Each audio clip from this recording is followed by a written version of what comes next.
Yeah. Obviously proud of. I was getting there, I promise. Obviously proud of our performance tonight. It's a really good Tulsa basketball team, and what I mean by that is I was really impressed on film. Thought they'd been playing some really, really good basketball. Obviously, they didn't make shots tonight. I like to think we had a part to do with that. I'm sure it seemed like there was a lot of open shots in the second half. They just weren't in rhythm. So it's probably a little bit of both. I thought for our guys, the comments this week was don't walk into the gym for shoot around of the game today if you're not coming in with an edge and you're not coming in with a sense of urgency. And reiterated that at shoot around, and I thought the first 5 minutes of the game we had a tremendous sense of urgency, a tremendous edge. You saw our press at full force, flying around, getting loose balls, getting the first 3 50-50 balls, getting a lot of deflections, and playing to the style of play that we want to play. For the first time in a while, and we've kind of scaled back on our transition offense. It's one of the adjustments we've made. We're playing less 94 feet than I'd like to, just because it's better for our personnel right now. And I thought tonight we actually got out in transition and showed what we can do in the open court. You can only do that if you get stops, if you get the ball off the rim instead out of the net. So I was proud of that. And in the second half, I thought we had that same mentality as we did in the first half for about 6 or 7 minutes. And then I thought we gave up a ton of open looks. They were just out of rhythm and weren't making shots. So we got to get better at sustaining effort for long periods of time. But you got a lot of good individual performances tonight, and proud of the guys overall from a defensive and offensive standpoint. Jaren on his way back to being Jaren. Yes, and I didn't coach him obviously, so I don't know exactly what that looks like. But everybody else seems to know what it looks like more than I do. But all I know is he's way more explosive right now. He's more dynamic.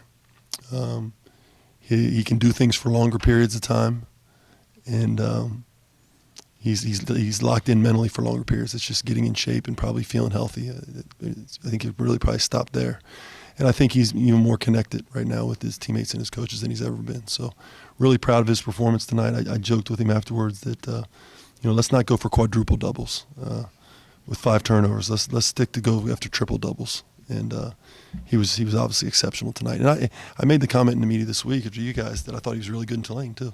So I think this has been a process for him that he's just continued gotten better. You're using him to initiate the offense a lot, maybe even more so than the start. How do you feel like that's changed this game?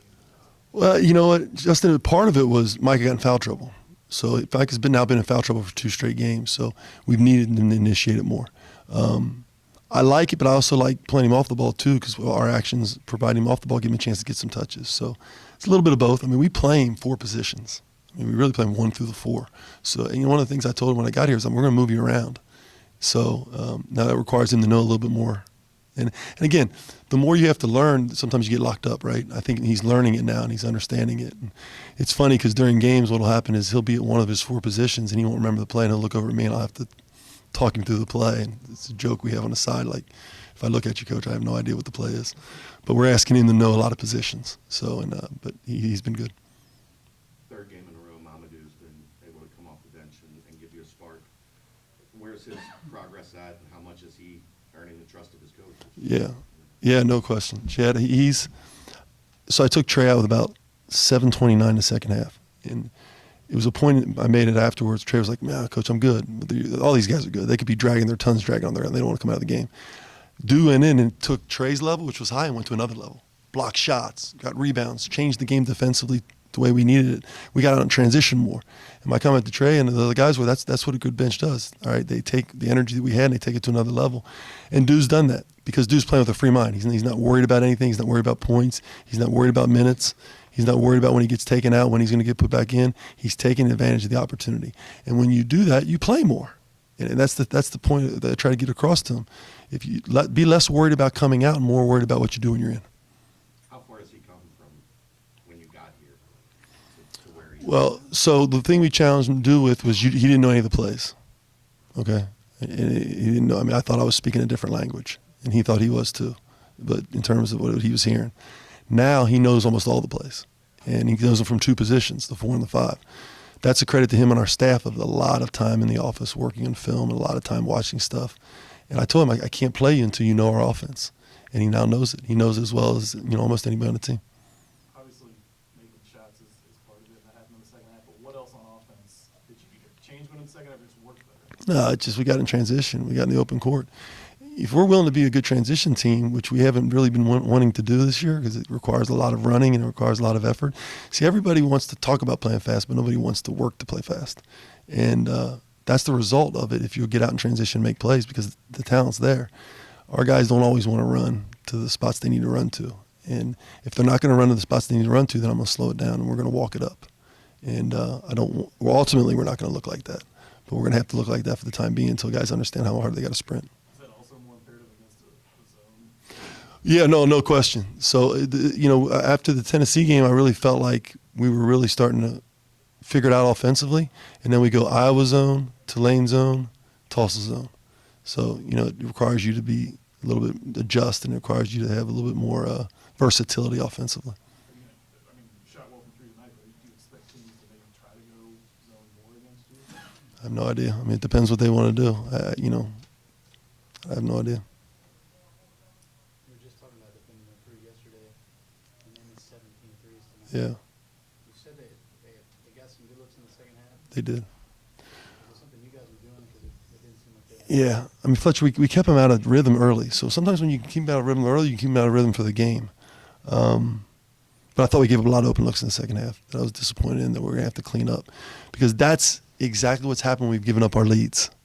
We give up an open look, and now they go down, and we bob our heads. We gave up those same looks today. They just didn't make them. So that's the message I've got to get across to our team that, hey, listen, we do control whether teams make shots or not. I know that we act like we don't, but I believe we do. And my teams have always been elite at three-point percentage defense, elite at it. And it needs to be much of the same going forward. Free throw defense was much better tonight. So it was. So I don't really like my daughters having cell phones. Okay, so in the middle, late in the game, they were at the free throw line, and I was like, well, I wish somebody would scream. Right, and my daughter, according to my wife, after the game, put her head away from her cell phone and started screaming. And he missed a foul shot. So I told you it's a big part of it. When they scream, I've lived it now. Obviously, the crowd that I had before wasn't nearly as large as the crowd here, so maybe they can't hear them. But our free throw percentage defense was much better tonight. So get off your cell phones and scream. Now that goes for those two, but I'm really talking about the other 10,000 people that are at the game. You've got 2 games on the road coming up. How do you have that same edge and urgency on the road as you do here at home? So as we talked about in the locker room again, Tennessee, Iowa lose. UConn, Tulane. Again, performance was good in each one of those games, but it didn't finish. So we can't have that again. We got to take the next step as a team. And I thought we did in spurts tonight in terms of keeping our lead instead of losing the lead. Now we got to go on the road and play with better. So you learn from past experiences. You can't live in them, but you learn from them. We need to take the next step there. Anything else? Thanks, guys.